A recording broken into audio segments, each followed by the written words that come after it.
Good afternoon, everyone. Hello, my name is Tiffany Debelow, and I'm very pleased to be here to get us started and open up the way. So, just before we get into it, I wanted to introduce myself and then open it up to the GAP team to introduce who they are. So, my name is Tiffany Debelow, and I'm a part of the GAP strategy team. I've been here for about going on 4 years now, a part of the team. And I also am a reparation reparation commission member, and I'll pass it on to my other colleagues.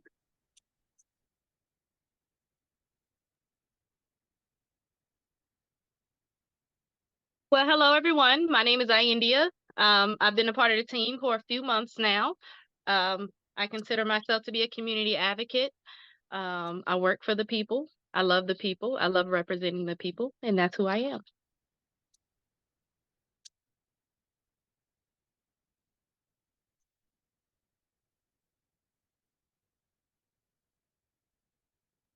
Then now we'll pass it on to Keith Young, and then after Keith, we'll go to Robert, and then to David. Good afternoon, everyone. My name is Keith Young, former Asheville City Council member and public policy analyst. Glad everybody could be here. Good evening, everybody. My name is Rob Thomas, born and raised here in Asheville, local social justice advocate, and yeah, been a part of the Government Accountability Project for a couple years now.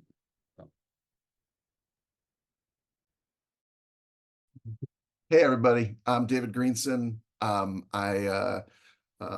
with Rob and Keith, came up with this idea a few years ago, and have been privileged to be coordinating it from the start. Yeah, I'm local community activist and organizer, and that's me. I'll pass it back to Tiffany.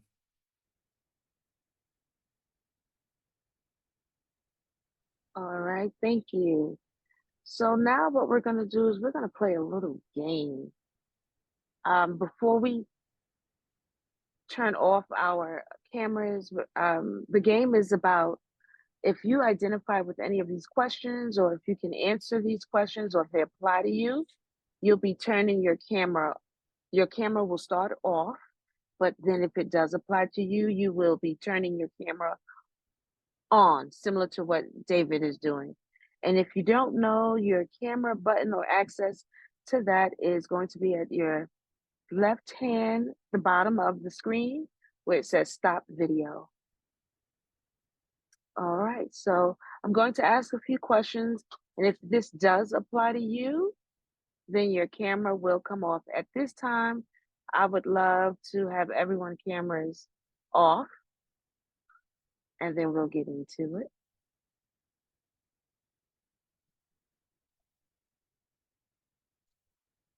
Okay. Hey, Mary. Nice to see you. If you want to go ahead and turn your camera off. Alexandria, we're starting with the off camera, and then I'm going to ask these questions. Okay, so it was great to see folks here. So first, who considers themselves a GAP newbie? So someone who is relatively new to the GAP team or to this GAP strategy and process. If you are new to the GAP team or this GAP process, go ahead and turn your video on if that's you. And let's see here. Oh, wow. Okay. We have quite a few. Welcome, newbies. Thank you. All right. You can go ahead and turn your camera off now.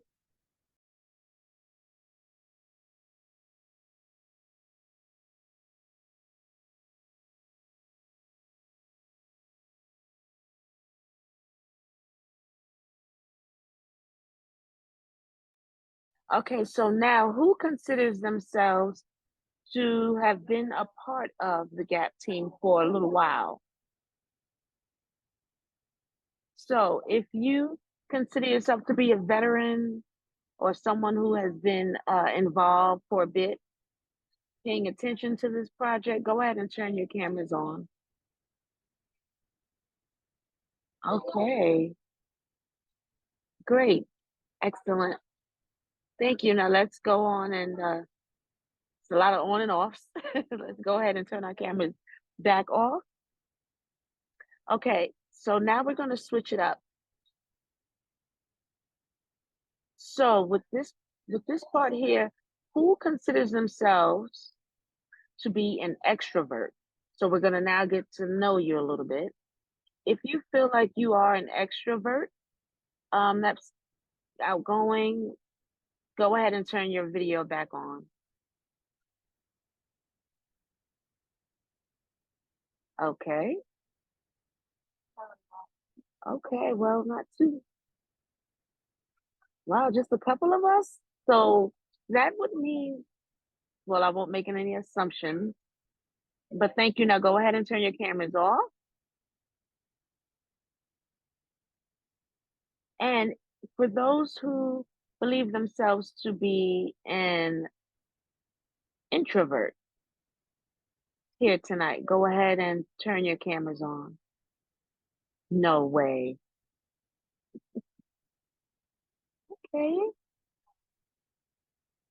Nice. All right, now let's go ahead and turn our cameras off. Now I'm curious about how long have folks been here in Asheville? So turn your video on if you have moved to Asheville in the past year.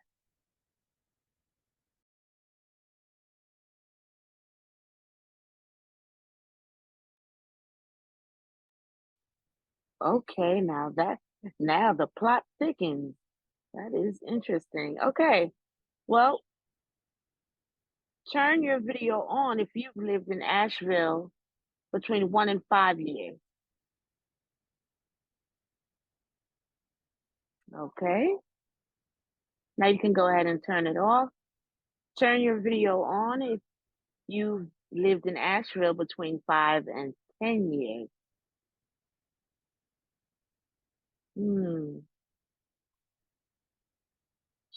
Okay, let's turn our videos off. And now, if you've been here for more than 10 years, I invite any of you to turn your video on and unmute. And especially if you're a native, and just tell us a little bit about your time here.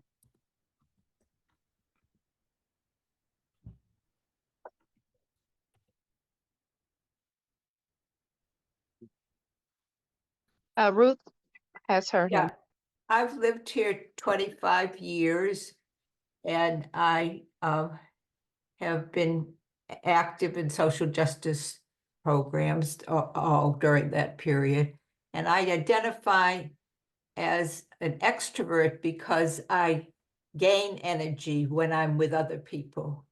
And that's my definition of an extrovert. And people that I know that are introvert find that they really get worn out when they're with people. Thank you, Ruth. Anyone else? I'm Melody Pajak. I don't live in Asheville. That's why I didn't open any of those times. I live outside of Black Mountain, but I'm a retired minister and I'm also an activist. I tend to get myself in trouble in asking some really tough questions that people don't want to have to answer.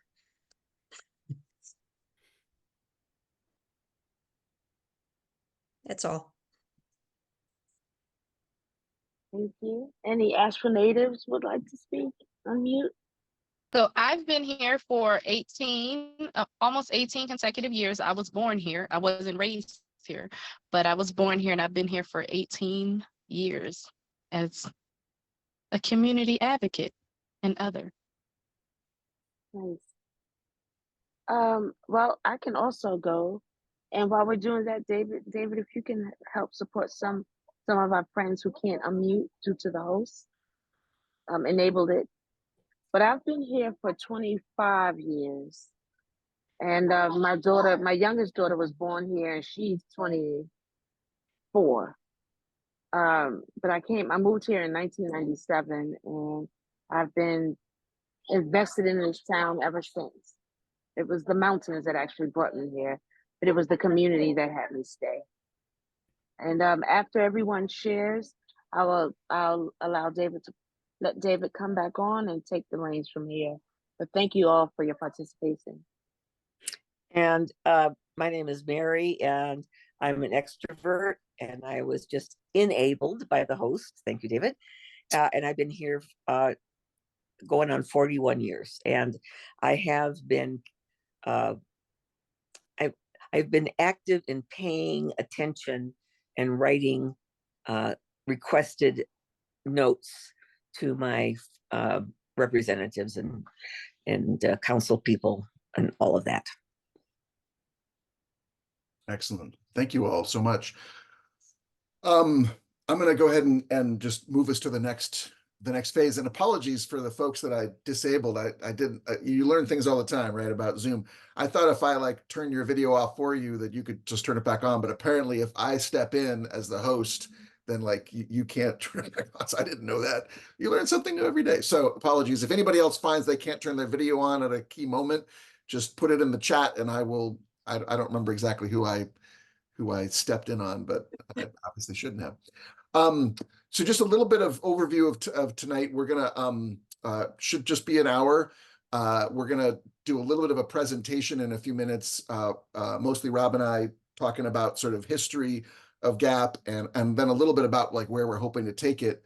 We'll pause for some questions. We're gonna talk especially about some ways to volunteer with GAP.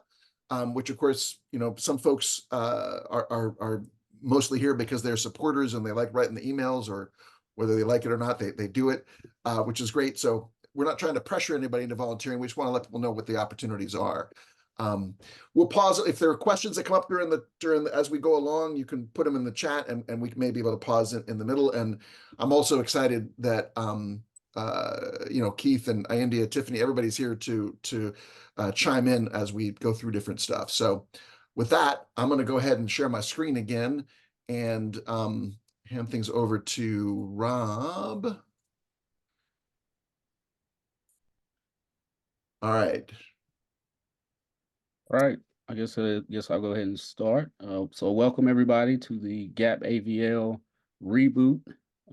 So we're going to briefly describe what GAP is all about, why we started it, and how it's been effective, and where we want to take it from here. So, I'm sorry. So GAP began toward the end of 2021, and it was based on a simple premise, which is well articulated by Ibram X. Kendi. Racial inequity is a problem of bad policy, not bad people. I will say every now and then there are some bad people, but honestly, you know, dealing with this work, I've definitely realized that the issues with the systems and not necessarily the people. So now to be clear, you know, extra clear again, Kendi is not saying, and we're not saying, that there aren't problematic people out there in positions of influence. What he's saying and what we agree with is that if you get rid of all of those people, you haven't solved the problem, because the problem is deeply embedded in institutions and structures and systems. And if you want to change outcomes, you have to identify where inequity and racism are being supported by existing policy, and you need to push for policies that are anti-racist. So the point of GAP was to gather information about the pending policy decisions for our local governments in Buncombe County and Asheville, from agendas for upcoming meetings, from committee meetings, from conversations with folks inside government. All of that gathered data would be shared with our strategy team, which is the individuals who we just introduced ourselves. So it's made up of local Black community leaders who would sift through it and decide what was truly important to call attention to. Those items would be featured in the weekly GAP report so that local activists could do timely advocacy. And I'll hand it back over to you, David. All right. Thanks, Rob. So a little bit just more in depth about how this has historically worked. Our primary focus has been on the City Council of Asheville and the Buncombe County Commission and their meetings, which happen on Tuesdays. One Tuesday it's one, the next Tuesday it's the other. They're Tuesdays at 5 o'clock, and that's sort of been our like a focal point, because that's when a lot of big decisions get made. And the key moment before that is also a point of focus is that the agendas come out for those meetings the week prior, and it's on a Friday if it's city council, it's on Wednesday night if it's county commission. Shout out to county commission for giving a little more time to people like us for these kinds of things. So so those are the two things that are sort of embedded in the system, and then we have built GAP to kind of go around these different things.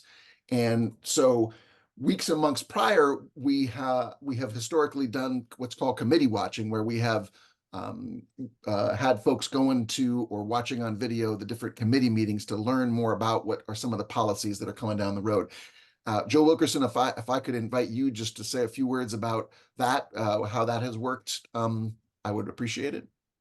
Sure. Hi, everyone. My name is Joe Wilkerson. Yeah, we started the committee watching program a few months into the GAP. Well, what we started calling GAP this back in 2021, maybe. And the idea was that we wanted to get upstream a little bit from some of the items that ended up on the city council agenda and the county commission agenda, so that we had more context and better information about the decision-making process that led to some of those items that seemed kind of like rubber stamp items by the time that they end up on the county commission or the city council agenda. And the thought was that the more we could learn about the civic process, the better we would be able to advocate.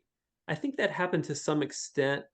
But another thing that happened, and this is something that we're looking to iron out, I know that I see many committee watchers on the call, and so I'm sure several of you can attest to this, that a lot of the process amounted to combing through a lot of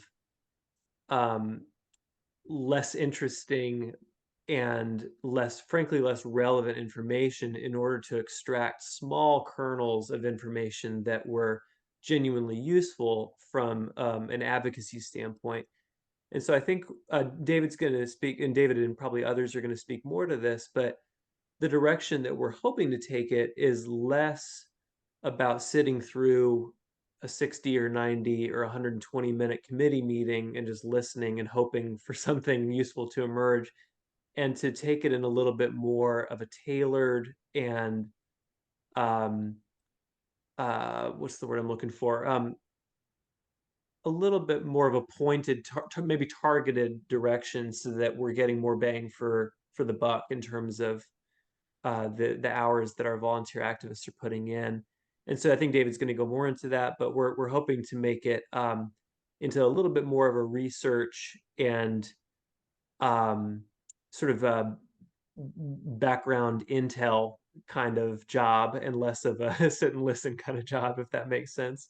Yeah. David, is that about what you need in Yeah, this no, part? thank you, Joe. Yeah, great. we will be getting more into that later. The goal of getting upstream is still really important. Like understanding what, where the sausage is being made is super critical.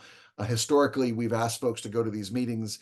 Yeah, it can be kind of tedious and demoralizing. So we're trying to figure out how we can get more bang for the buck. We'll talk more about that. But yes, committee watching, this is all sort of prior to, the upstream stuff. And another upstream thing that we've done historically is the relationship building process. Yeah, Eleanor, can you say a little bit about how that's gone? Are you here? Yes, I am. So in the beginning, well, let me start by saying, often I say, others say that relationships are a really critical part of making change, and having relationship is often where change starts. So the thought was that if we could begin to build relationships, not just with elected officials, but with staff at both the county and city, that those relationships, hopefully over time, would be a place we can ask questions, attempt to influence, get further information. And I would just say it was somewhat successful. It was a little odd. And how do you approach someone out of the blue and basically say, I want to have a relationship with you and I want to do this? So it was a little awkward. And so some people were successful, however. Some were meeting quarterly. For a while, we met monthly. I met monthly with one of the elected officials, and that went well. And then over time, that's kind of petered out a bit. So there was a shift, and the shift was to look at when the strategy team identifies an issue. Um, One way to deal with it is to see if there can be more information to get greater clarity and have better understanding of the policy or the issue rather than just go ahead with broad advocacy. So that's what we've been doing for the last 4 months, and mostly through email. In some cases, we don't hear back anything.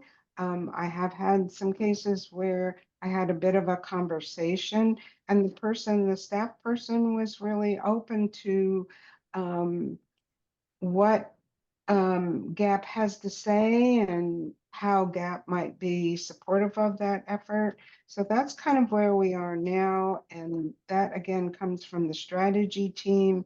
And I've been just sending it out to people on the relationship building team with some background information so that people can craft a more personal letter. I think all of us have attempted to express appreciation for what the staff member has done in terms of equity. And so that's kind of where we are now. And David, you can fill in.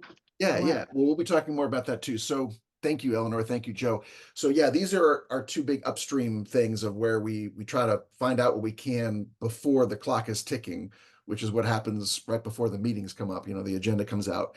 And then when the clock starts ticking, another key part of the process is the agenda analysis. And if Chris, if you would say a little bit about how that works, because you're a pillar of that team from almost the beginning, or maybe from Okay. Yeah. Hi. Yeah, I've been doing the agenda analysis since about mid 2021. And basically, I just do it for the city right now. I have done it for the county in the past, and we had somebody that was doing it for Buncombe County, but they had to step aside. So David has stepped in for that. So I'm still doing it for the city twice a month. And what happens is Maggie Burleson, who's the clerk of the city council, will send the agenda out. First, you have to get on their list, and then she sends it out as soon as it's ready. And that's usually Friday morning around 10:30, which is the Friday before the Tuesday night meeting.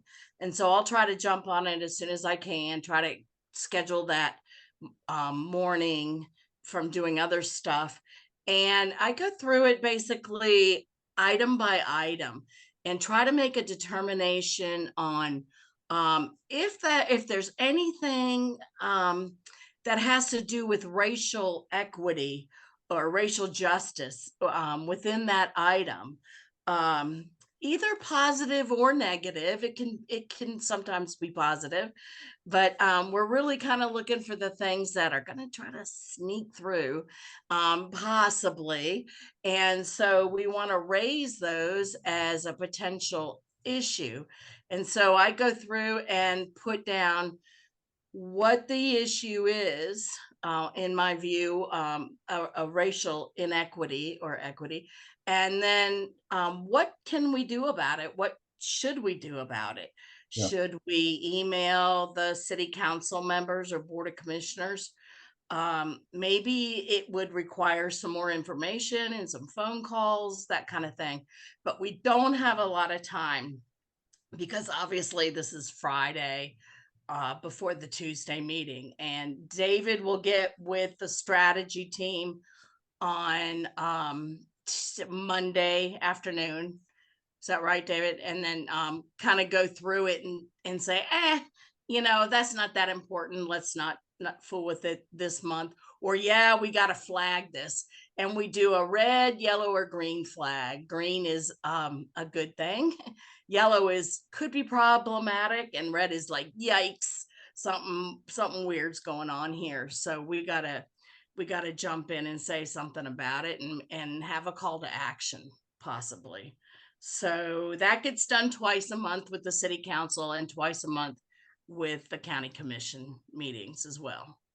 Does that about cover it? That's great. Yeah, thanks, Chris. Yeah, so as Chris just said, the strategy team then meets on Mondays, and that's what we'll turn to next. So essentially all this information we've gathered. So volunteers checking out committees, talking to people through relationship building, looking through the agenda. I pull all that together into sometimes a pretty long document and share that with the strategy team, which is Keith and Tiffany and Rob and India. And then we meet on Mondays and try to go through it all and say, all right, so which of these things do we think is like really needs to be highlighted? And so, Tiffany, Keith, India, Rob, any of you all want to just talk a little bit about what those meetings are like, or anything you want to share about the strategy team participation? Yeah, I'll start. I'll share with folks. So when we have these meetings and we're going through all of the information that's presented, a lot of times it's conversations that address the issue that's on an agenda, but there's also lots of conversation about past history, information that may not be on the agenda, one-to-one conversations about individuals that have an influence on certain issues. Lots of community banter goes into it as well.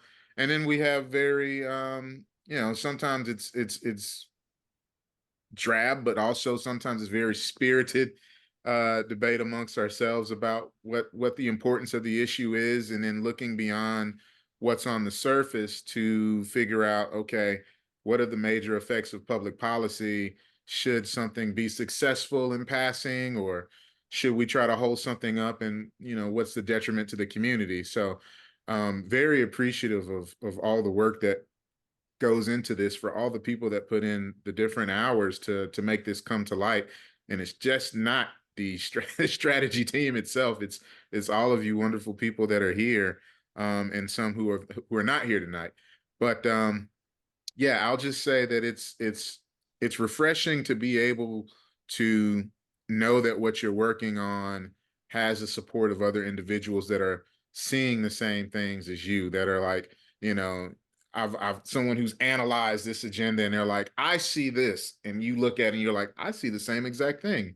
We're on the right page. Let's move forward with this. And it's good to be able to give people that information on a weekly basis that they might not otherwise receive. So Yeah. That's my part of where the strategy team stands on a weekly basis.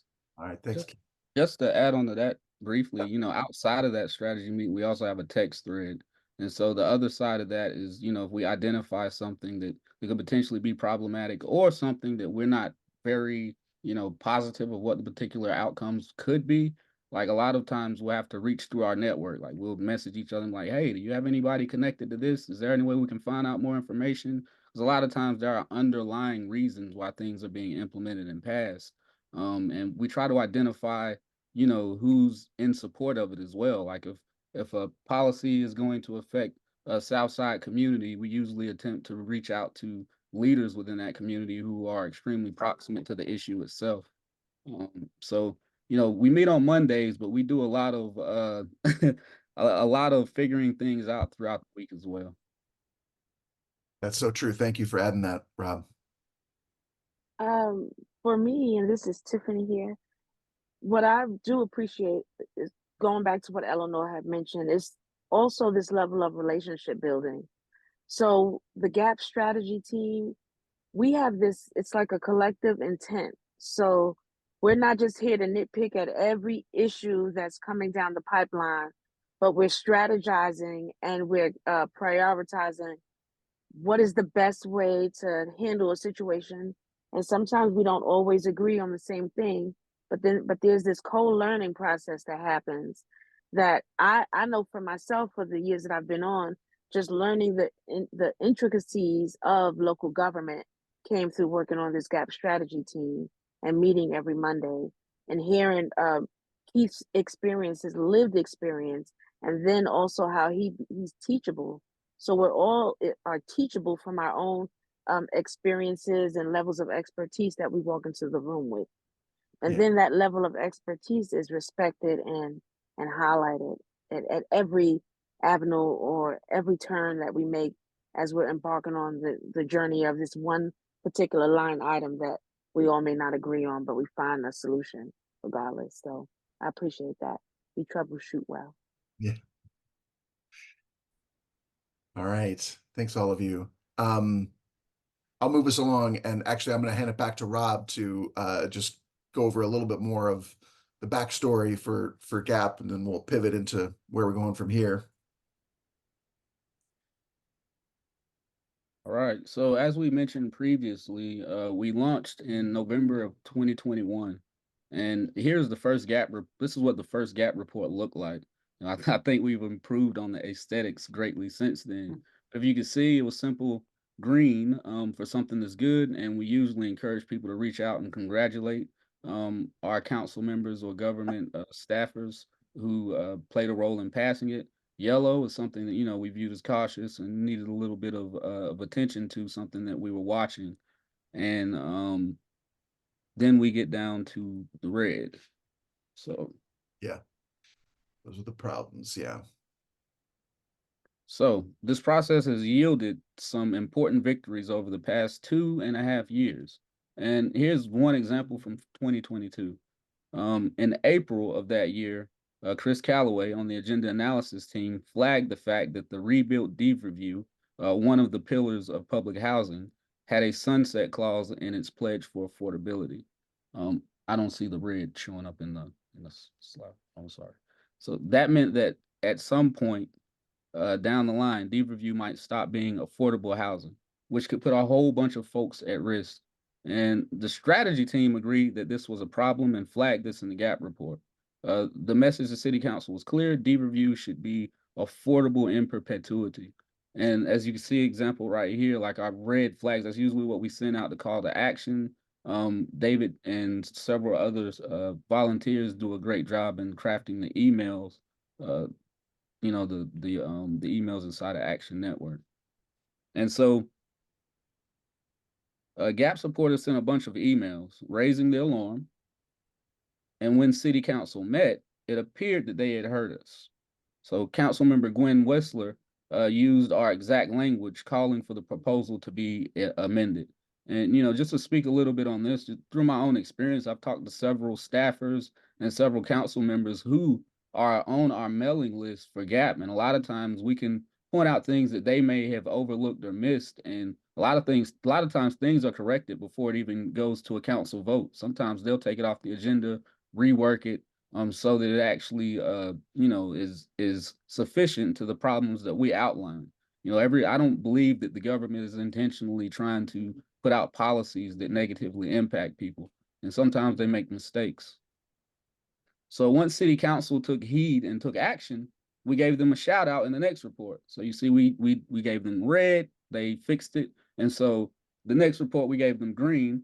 It's been I guess explained to me as the honey and vinegar tactic. Like you don't want to just give them vinegar all the time. They just hate you. So you've got to definitely support them when they are doing the right thing as well. That's extremely important in my opinion. So looking back, there's a lot to be proud of over the past couple of years. Our volunteer-driven data collection has allowed us to really get upstream and anticipate policy change opportunities. Our plugged-in strategy team has identified the issues that really matter, and we've had some clear wins. And our presence has altered the political landscape greatly. And I'll hand it back over to David. All right, thanks, Rob. At the same time, one of the things we wanted to talk about tonight is that there are some places where we feel like gaps still remain within GAP, like things we think we want to do better on, and that's part of what we're initiating this year. One of those is that we'd like to get more input from the broader Black community. You know, our strategy team, as Rob, as other folks articulated, I think they're very, very well connected. I think we have a great strategy team. But none of them would ever say they can speak for Black Asheville, right? Nobody can, right? So the more we can do more community engagement to get people's opinions, Rob already mentioned that, you know, when a community is named, we will specifically try to reach out to members of that community. But we'd like to really amplify that and have more organizing that brings in people's opinions that are part of the community. Another thing that we're working on is just wanting to track our progress. Sometimes, like with that deed review example, it seems pretty clear that it was us because they're using our very language. A lot of the time, though, you know, and Rob's also right, like they reach out to us, we know they read it, but it's not always clear whether we had impact on something or not. We don't always get a response. We're not always sure whether, you know, so we want to do a better job of tracking. And then lastly, all these issues, you know, we're kind of a headline news operation right now. It's like every week, different thing, different highlight, different focus. We want to move to wherever possible, have a deeper backdrop of understanding of these different issues and how we can set the current moment in the larger context of the ongoing issues that we're looking at. So, rough sketch of what GAP 2.0 looks like since we've been doing GAP 1.0. And it starts with, we're going to keep doing what we've been doing. The reports are really valuable. We know they have impact, so we're not stopping anything. But we do want to do more direct engagement of the Black community.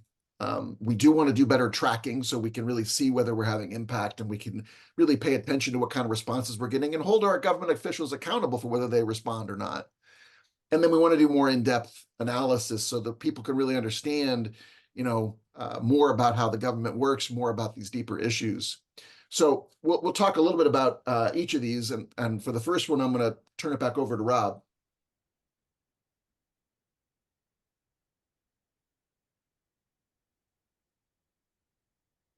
Okay, so doing more Black community engagement is going to be a joint venture between GAP and our AVL, which is the new organization that we are currently building. Okay, so we've applied for a grant to fund this. Our hope is to be able to pay a full-time organizer to engage Black community members in the local political scene. A big part of that will be around reparations, but we'd also like to regularly convene Black folks to weigh in on the issues that are coming to City Council and the County Commission, so we can include their views in the GAP reports. Another thing we've already started doing is regular report backs on our calls to action. You may have seen these. A few days after we initiate a call to action, we'll report back on what's happened with it. So this will include how many GAP supporters have taken action and also what responses, if any, we've gotten from the folks we targeted. I like to pause here to invite Patrick Conant to talk a bit about where we might go next with this process. Sure. Thank you, Rob. Yeah, so on the GAP website, you know, in the past, there would just be an email template, a mail to button that people would click on. And the challenge there is we didn't really know how many people were even taking actions in the first place. So one of the things you might have noticed on the GAP website more recently is we're now adding this letter campaign form that people can utilize. And that actually tracks how many emails are generated, as you can see in the screenshot here. Looking to the future, what we're exploring are a few different ways to create greater accountability, potentially implementing a system to track when emails are read or opened or links are clicked, but also encouraging elected officials to engage in a dialogue with members of the public. So you can see here that for this particular campaign, we didn't get a response from anyone, but we feel that with better tools and consistent highlighting of this report back tool, we might actually be able to get formal responses from elected officials and use that to start more of a dialogue instead of a one-way conversation. Right. So, Nora, we're going to have a question period in just a couple minutes, so just hold it for a minute or two, and then we're going to turn to questions soon. All right, so our final new project is around doing more in-depth analysis and tracking of ongoing issues. Both Asheville and Buncombe County have produced various long-term vision documents and comprehensive plans. They have also have paid for in-depth reports like Cease the Harm or the Disparity Study. We want to break these down and summarize them, and then be able to track the city and county's progress toward the goals they've set. And Eric Jackson has been inspiring this new direction, and I would like to invite him to talk more about it. Sure. I don't know that I can say a lot beyond what you already said, Rob, but there's kind of two big issues. One, for a lot of the things that GAP is tracking, they're complex. And so digging in and really understanding what's behind those issues and providing that as a resource is one piece that I think is interesting.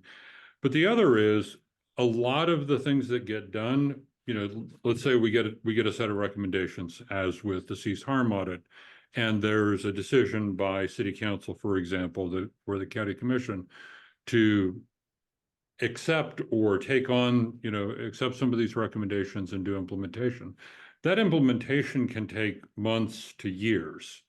And it's really hard to not let that go off the radar. And so I think one of the things that I'm personally interested in is how do we do a better job of tracking over time what was decided, what was committed to, and then what's going on with it over a period of months or years or whatever it takes. Don't have a lot of answers about how to do that. Some of it is just very simply having the inventory of what those things are. And I think we've got some great examples right now with the cease harm audit and the disparity study of some things to be tracking, as well as the comprehensive plan. And on both sides is, you know, let's just figure out what things we're committed to and start to think through how we can track progress on those. So I'll leave it at that. Cool. Okay. Thank you, Eric. Thanks, everybody. Oh, sorry, Rob. I stepped on you. You were supposed to say that. Go ahead. I was going to say, okay, let's take a pause for the questions. Okay, I'm going to stop the screen share because we don't need to see that graphic. But yeah, I see Nura had her hand up from before. Go ahead and raise your hand, either using the little hand raise thingamajiggy, or you can just unmute when the moment comes. But Nura, what did you want to ask about?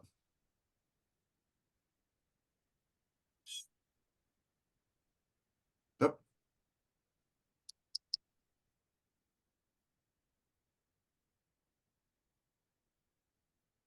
Nura, we can't hear you. I don't know if you. I know I couldn't find the unmute button. Oh, there you go. Go for it. Two things. Thank you. One is it typical to get no response from everybody to our action emails? And the other question is, are there any particular people on city council like Kim who are like more of a liaison for us than others? Like ones we can, I was surprised she didn't respond, but I don't know. They probably have a lot on their plate. So do we have any special liaisons with any city council members on our issues? And is it typical to get no Yes and yes. So I do think there are folks that have been, I think, especially supportive and reach out to us, like Kim. Antoinette Mosley also will often tip us off on things that she sees as coming that she thinks GAP would be interested in. And it is typical that we don't get a response, although we do get some. And I think in the past, when we weren't doing as much tracking, I think those times sort of were more front of mind. But now that we're doing it all the time, I realize, yeah, a lot of the time we don't get any response. So we're hoping to improve that. Sometimes we'll get a response, but if they don't want to be on the record, so I'll just say about the Head Start thing you might have seen this week. I've had some conversations, but there, it's politically complicated, and so far nobody's willing to make a public response. But I've heard some things, and we will allude to that in the report back without naming any names about what we're hearing. So it's complicated. Other questions?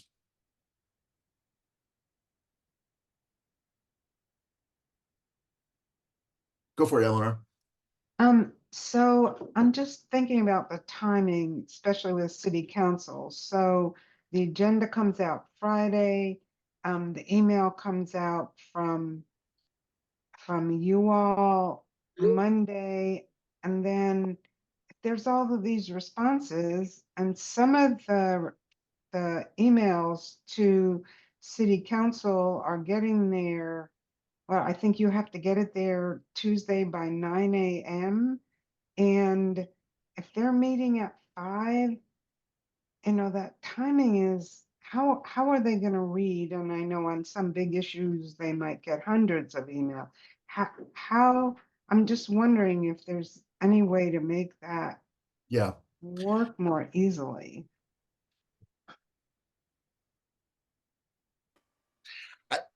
I don't know. It's a great question. I mean, I think I wish part of what we want to do is beef up some of our attentiveness to things before they get to that critical moment, right? So the 8-week agenda is public, thanks, I think, in large part to Patrick Conan, who spoke earlier. I mean, there are various ways in which processes are more public than they used to be, like that 8-week agenda, which tells you what's coming down the pike, 8 weeks in advance, or at least what's supposed to. There are briefings now that are public. Those used to be private. Again, I feel like folks like Patrick have been fighting for more sunlight. So now those meetings are public. So I think we can get more information. We don't have as many eyes on it as we want, which is part of why we're hoping to get some more volunteers, because I think we can learn about things. And then there are other things that just, even though it comes to city council, it doesn't always like immediately get voted on in a final way, right? Things like the business improvement district is going to come up at least one more time, or not that's not someone we've taken a position on, but just lots of things, don't just it's not just one and done. So we can advocate for it even after it's come to city council or the county commission. I'm going to go ahead and move us along unless there's anything burning from anybody, because I want to just do a couple of things, and then hopefully maybe we'll have a little bit of time at least for people to be in small groups, talk a little further. So I'm going to go ahead and get back to the screen sharing. And yeah, I just want to spell out a couple of different ways that folks can be involved with GAP going forward. Everybody here is already sort of on the mailing list, and that is the first very important way, which is just watching for those email alerts that come out every Monday, taking action. Using the templates shouldn't take you more than literally like a minute to send things off if you want to just be quick and dirty. If you want to write a more personal message, which we highly encourage, because I think the more that it looks like you put yourself into it, the more likely they're gonna give it a second look. But the numbers game does matter. If they get a lot, even if it's all the same, I think it registers to some degree. So keep doing that. That's very welcome. We're going to be launching a fundraising campaign on Monday. I'm very excited that we're hoping to raise money to fund some of the things we've been talking about tonight, but also just for operating expenses, so that we can continue to operate. So we're going to be sending out an email on Monday with some information about that. Very excited. We have a matching donor that is going to match the first 2,500 that we can raise. So if we can get people to pitch in, that'll make a big difference. I see a question from Amanda. If you go through Action Network, it's a lot easier for us to track, but there's always the option of we can update our data if you just let us know that you sent an email, and we can manually add to it. You can personalize the stuff in Action Network. The thing that comes in that template, you can write you can write an entirely original email in that little box. You don't have to use the template. So you can use it kind of as you would your own email, and then it goes through the system and it's easier for us to track. So just a little plug for that. All right. Lastly, I want to just name that there is volunteering is really important. And we've got a bunch of volunteers here tonight. And I want to just talk a little bit about the different ways to volunteer. And then we're going to actually invite folks to go into a breakout room if they're interested in volunteering. You don't have to. If you want to stay in the big room because you have other questions or you have other interests, that's perfectly great. But if you're interested in volunteering, we really want you. And there are 5 different ways that are opportunities for volunteering right now. And I'm going to run through them really quickly. The first is communications. And Sarah, are you here right now? Sarah Ranke? I am. Okay, Sarah's part of our communications team. I was going to ask you to do a spiel, but I'm going to do it for you in the interest of expediency. Basically, these are folks that help with the communication process, with the emails, with the web content, and it involves just reading it to see if it makes sense. But if you're a proofreading, nerd that likes to check commas and things like that, we love that too. But really just helping us get the message out. That's what that's all about. City council analysis is sort of a new category that is sort of includes the agenda analysis that Chris spoke about earlier, but we're also, as I mentioned a few minutes ago, wanting to see if people are interested in watching these briefings that are happening the week before. There's a little more time to look at those. There's also just going to city council. I mean, when I say going, you can show up in person. That's what I've been doing lately. You can watch online.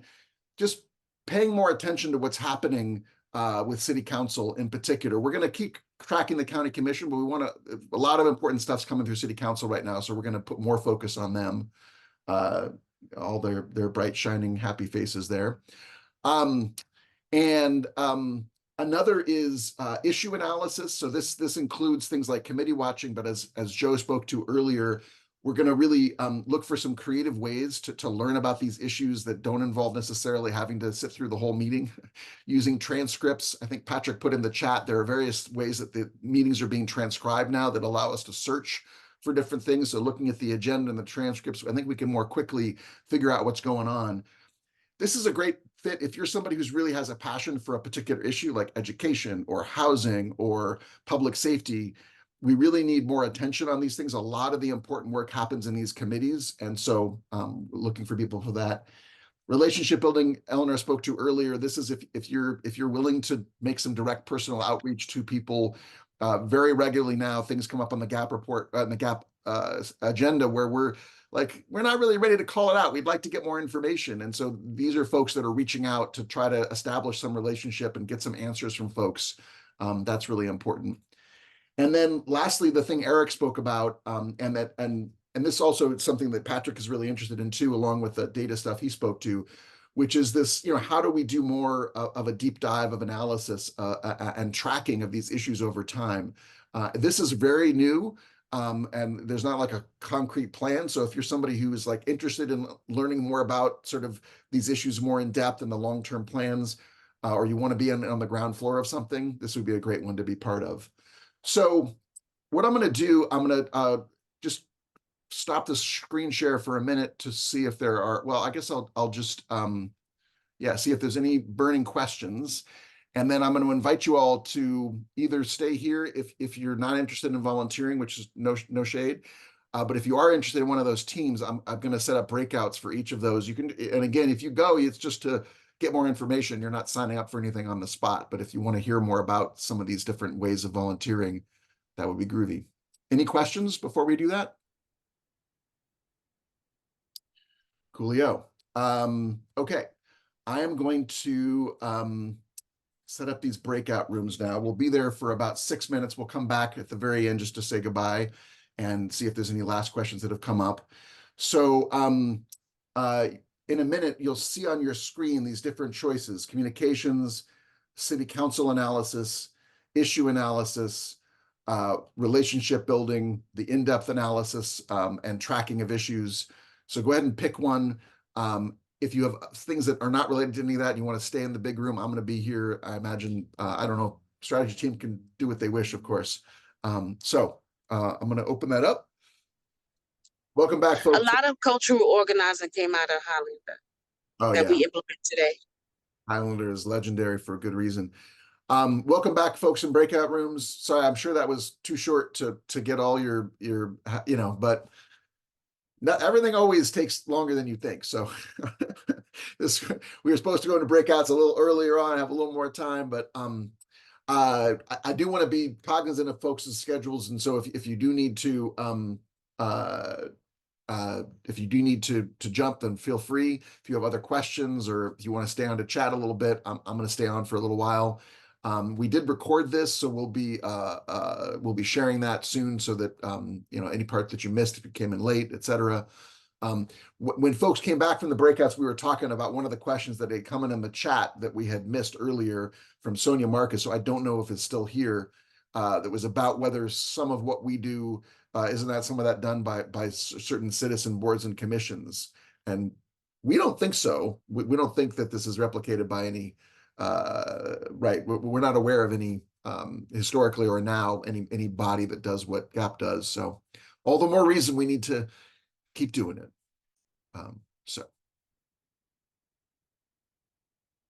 any final questions or thoughts, or yeah, whatever you got. And if you have to hop off, just feel free to wave or just silently slip away. Either which way is fine.